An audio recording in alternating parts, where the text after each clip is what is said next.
ስለዚህ በቃ ጀምረውን ከሆነ ማቆም ነው ያለባቸው። ችግር የለውም ማርቲ። እንደው አንቺ ዝም ብለሽ ከምን ተነስተሽ ተጠራጥረሽ ነው? እኔ ግን ማደሪያ ስለሌለ ብቻዬን ቀራለሁ። ፀሐይ ስትጠልቅ ትዝ የሚለኝ መከራ ግን ወንድ ሆን ይሻል ወይስ ሴት? ሁለቱም ችግር የለውም። ልጅ ለወላጁ ጾታ የለውም። በቃ ልጅ የሰላም የልጅ አባት ናታን ነው የሚመስለኝ። ምን? አዎ አባዬ፣ ምንም የተለየ ነገር የለም። በቃ እኔና ዳጣ እንግባባለን እንጂ ሌላ ነገር የለም። ብቻ ለናለ ብለን ሽናት ስንት ነገር አለ መሰለኝ። ወይዘሮ ማርታ የሰማችውን ማመን አቃታት። ከናታን ጋር ተቀምጣ ፉንቃዬ ብላ ስትገባ ዳጣ ደነገጠች። በጣም ይገርማል። ናታንም በውሸት እየሞላት ነበር። እኔና ዳጣ ምንም እስካሁን ምንም ነገር የለንም፣ ዝም ብለን እንደ ጓደኛዬም ቤስት ፍሬንዴ ናት እያለ ነበር ለወይዘሮ ማርታ እያወራት ያለው። ከእሷ ጋር ያለ ሪሌሽንሽፕ ካለ አሁኑ ማቆም አለብህ።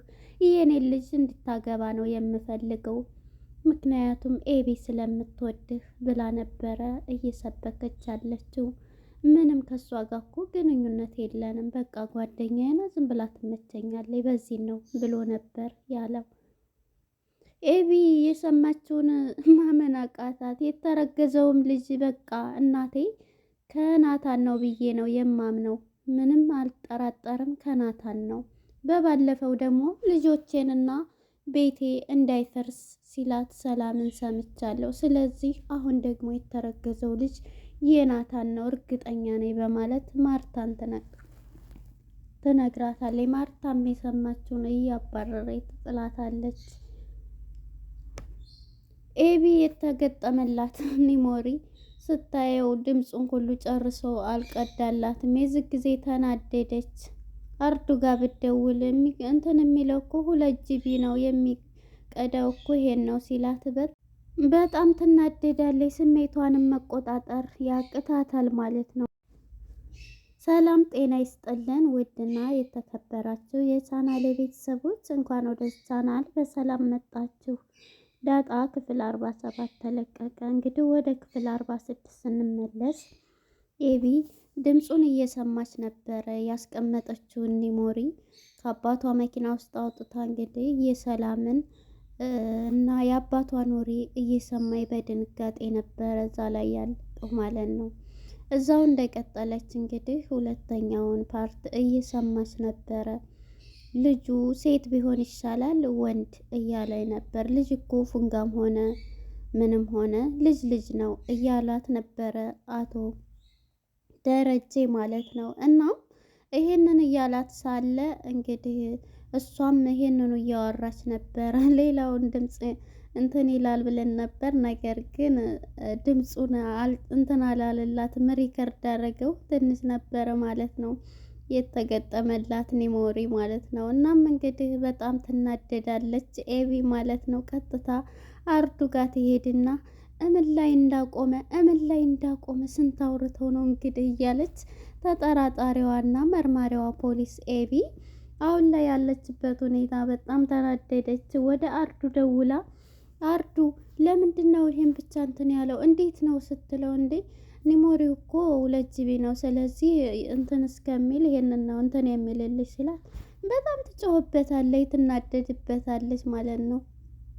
ብዬ ትንሽ አውሪኝ በጣም ነበረ የናፈቅሽኝ ሲላት እሷ ለራሷ ጥቅም ብቻ ነው የምትፈልገውና ትዘጋበታለች። እሱም እንግዲህ አረ ኤቢ ቢላት በእናትሽ ተይ ኤቢ ጦር ነው ቢላትም ዘግታበት ሙታ ብላ ዘግታበት ትሄዳለች ማለት ነው። እንግዲህ እሱም ይሄን ሰማ በእሷ ፍቅር በቃ አርዱ ሜዳ ላይ ወጥቷል ማለት ነው። ከመንገድ መስመር አስፋልት ዳር ቁጭ ብሎ ራሱን ለማጥፋት እየወሰነ ነው ማለት ነው።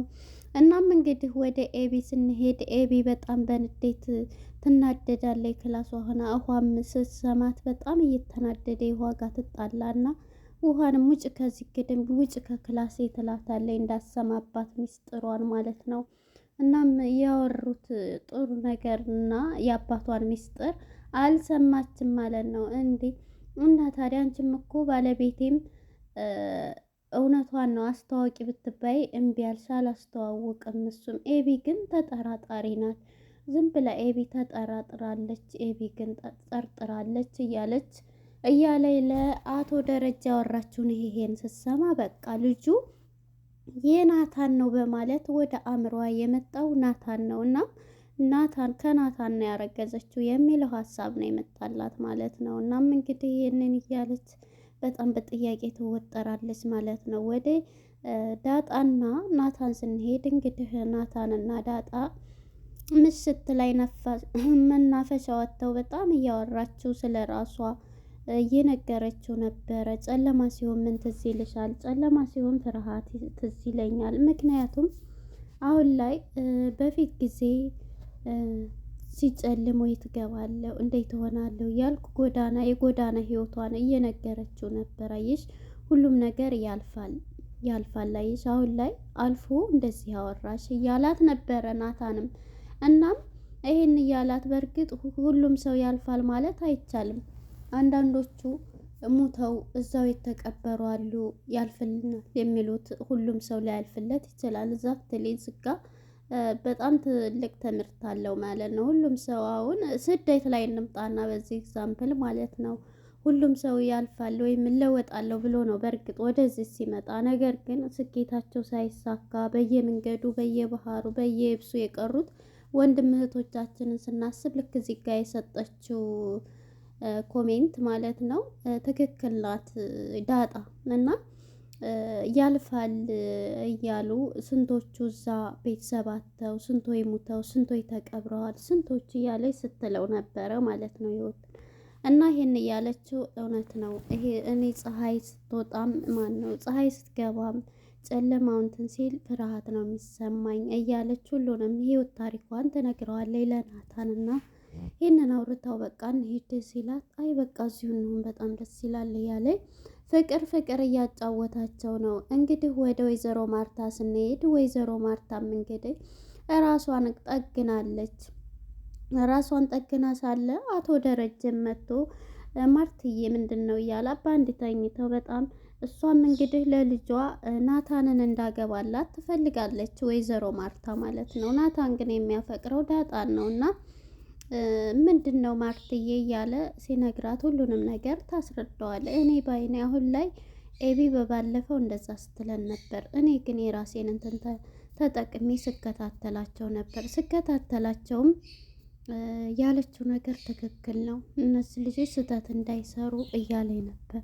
እነሱ ደግሞ ሲመክሯቸውም ሁሉንም ነገር የሚያውቁ ናቸው፣ በሳል ናቸው፣ ስለዚህ ያውቃሉ እያለ እያስረዳት ነበረ ለማርታ ማለት ነው። ማርታም አውቃለሁ ማርታ ኤቢ ደግሞ ትወደዋለች ናታንን በጣም እኮ ነው የምትወደው እያለች ነበረ። አውቃለሁኝ ግን ደግሞ ይሄንን እንትን የሚለው እሱ ነው እኮ ደግሞ እያለኝ ስለ ኤቢም ስታወራው አንቺም የምትወደውን እንዳገባላት አንዲት እናት የምታደርገው ይሄ ነው ስሜትሽ ይገባኛል። ግን ደግሞ ይሄ ራስ ወዳድ ናቸው ሁሉም ማለት ነው። እና ይሄንን እያላት ነበረ ማለት ነው አቶ ደረጀም ማለት ነው። እና ይሄንን ሲላት በቃ እኔ እመክራቸዋለሁ ሁለቱንም እያለ እንግዲህ ናታንን ይጠራውና አቶ ደረጀ ወጥቶ ከበር ቁጭ ብሎ ናታን ትምህርት እንዴት ነው? የምሰማው ነገር እንዴት ነው? ከናታን ጋር ያላችሁ ግንኙነት እያለው ነበር። እንዴ ናታን ከዳጣ ጋር ሲለው አይ ከዳጣ ጋር ምርጥ ጓደኛ ናት፣ ደግሞ ትመቸኛለች፣ ሌላ ምንም ያለፈ ነገር የለም እያለ ነበር። እርግጠኛ ነህ እምልህ መቼም ይገባሃል እያለው ነበር። እንደ አባዬ በጣም ነው የሚገባኝ፣ ትክክል ነህ። ደግሞ ስላለፈ ታሪክ ስለ ገበሬዎች እያወራው ነበር። አንድ ገበሬ በሮቡ መጥቶ የሆነ ጋል ባለስልጣን መጥቶ ምግብ ስጠኝ ወተት ብሎ ይሰጠዋል እያለ ይህን ታሪክ ያነበበውን ይነግረዋል። እናስ መቼም አይሰጠውም ሲል አይሰጥቶታል ሁሉንም ነገር ስጋም በላ እያለ ሁሉንም ነገር ታሪኩን እየነገረው ነበር። እና መቼም ይሄ ነገር እያለ ሁሉንም ሲያስረዳ ይህን ተረድቶ እንግዲህ አሁን ላይ በቃ ናታንም ወደ ጉዳዩ ሲገባ የመጣሁበት ጉዳይ ይህ ነው ብሎ አቶ ደረጀ ሲነግረው በፍጹም አባዬ እኔና ዳጣ ምንም እንትን የለን፣ በቃ ትመቸኛለህ፣ ምርጥ ጓደኛሞች ነን ብሎ ይነግረዋል። እሺ ከዛ ሌላ ነገር የለም ብሎ አዎ ይላል።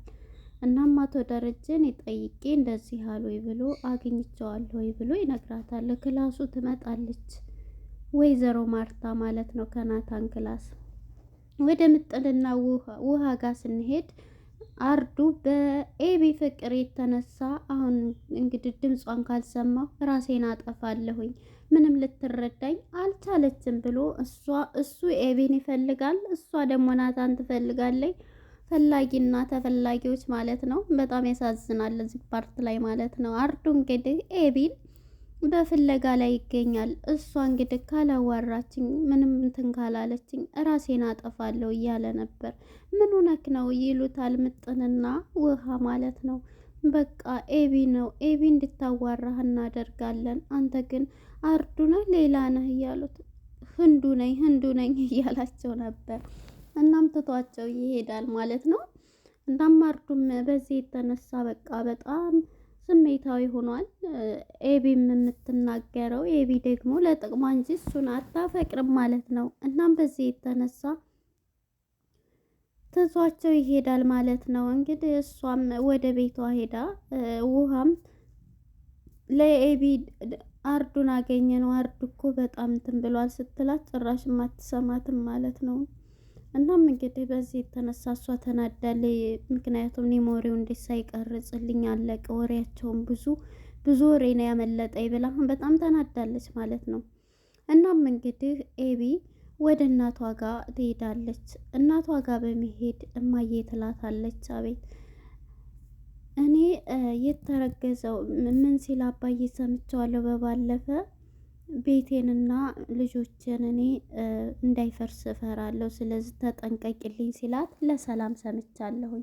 ስለዚህ የተረገዘው ልጅ እርግጠኛ ነኝ ከዚህ ከሌላ አላስተዋወቅም ጋር በቃ ናታን ነው ትላታለች። የዚህ ጊዜ በጣም ትናደድና ልንገርሽም ስትላት አትንገሪኝ ስትላት ነበረ። በመጨረሻ እንደው ምንም የሚጠቅምሽ ነገር ነው የምነግርሽ እማዬ ስትላት ነበር። እስኪ እንደው አንቺ ምንድን ነው የሚጠቅም ነገር ነው ስትላት ልስማሽ ስትላት እንደዚህ ሲል አባዬን ሰምቼዋለሁ፣ ግን የተረገዘውም ልጅ በቃ ከናታን ነው ስትላት በጣም ትናደዳለች ማለት ነው ወይዘሮ ማርታ ማለት ነው። እና ይህንን የሰማችው ሩጣ ትሄዳለች፣ ታመልጣታለች ማለት ነው። እንግዲህ ወደ ወይዘሮ ማርታ ጋር ስንሄድ ናታን ክላስ በመግባት ናታንን እያወራችው ነበርና ናታንዬ ከዚህ ጋር ማቆም አለብህ፣ ከናታን ጋር ያላችሁ ግንኙነት ያው ይገባሃል እያለችው ነበር። እንዴ እኔና እሷ እኮ ምንም ነገር ግንኙነትም ምንም ነገር የለንም እያላት ነበርና ይህንን ባላትም ሰዓት እንዴ ምንም በቃ ጓደኛዬ ናት፣ ዝም ብላ ጓደኛዬ ናት እያለ ነበር። እርግጠኛ ነህ ስትለው አዎ እርግጠኛ ነኝ እያለ ነበረ። እናም እንግዲህ ማነች ዳጣ ከድንገት እንግዲህ ሁለቱን ይሄን እያወሩ እያለ አዎ ተጀመርክም ማቆም አለብህ ናታን ጥሩ አይደለም እያለችው በፍጹም እንደዛ አይደለም እያለ ነበር ሲያስረዳት የነበረው። እሷም ናታን ኤቢን እንዳገባላት ስለምትፈልግ ነው፣ ለሌላ አይደለም እናትየዋ ማለት ነው ወይዘሮ ማርታ። እናም እንግዲህ ይሄንን ያየች ጊዜ ተነስታ ልትሄድ ስትልሽ እያለች ሳለ እንግዲህ ዳጣ ከድንገት በሩን ከፍታ ፉንቃዬ ብላ በሩን ከፍታ ስትገባ ወይዘሮ ማርታ ደንግጣ ቁጭ፣ ናታንም ደንግጦ ቁጭ አሉ ማለት ነው። በጣም ይገርማል። እንግዲህ እሱ ምንም ፍቅርም ምንም ግንኙነት የለንም እያለ ነበረ ሲል የነበረው ነገር ግን አሁን እንግዲህ ፉንቃዬ ብላ ወደዚህ ወደ ናታን ክላስ ገብታለች ማለት ነው። ኤቢ ልበል ዳጣ ማለቴ ነው። እንግዲህ እናትየዋም ወይዘሮ ማርታ በድንጋጤ ነበረ ፈታ የቀረችው። ምክንያቱም እሱ እዚህ ጋር እየዋሸ ነበር ያለው ማለት ነው። ምንም ግንኙነት የለንም ከእሷ ጋር በቃ ምርጥ ጓደኛ አይነች እያለ ነው። በቃ ካለህም ማቆም አለብህ ስትለው በፍጹም የለንም እኔና እሷ ብሎ ነበር። ነገር ግን እሷ ፉንቃዬ ብላ በሩን ከፍታ ገባች ማለት ነው። እንግዲህ ድራማው እዚህ ላይ ነበረ ሊፈጸም የቻለው። አሁን እዚህ ጋር እንግዲህ ወይዘሮ ማርታን ስናይ ልጇ ናታንን እንዳገባላት ኤቢ ስለምታፈቅረውም ደግሞ በቃ ኤቢን እንዲያገባላት ስለምፈልግ ነው፣ ለሌላ አይደለም። የነሱን ግንኙነት አቁም የምትለው ለነሱ ህይወት አስባላቸው አይደለም። እናም ይሄንን እያለች ነበረ ፉንቃዬ ብላ የገባቸው ማለት ነው። እዚህ ላይ እንግዲህ ኤቢን በንዴትና በስሜት ትገኛለች ማለት ነው። አሁን ላይ በጣም ነው የሚገርመው። እንግዲህ ይሄን ይመስላል ማለት ነው የነበረን ቆይታ። በቀጣይ ፓርት ምን ይፈጠራል? እውነቱን በቃ እንፋቀራለን ብላ ትናገራ እንግዲህ ማለት ነው። እና ለነበረን ቆይታ እናመሰግናለን። ቀጣይ ፓርት እስከምንገናኝ መልካም ጊዜ። ባይ ባይ።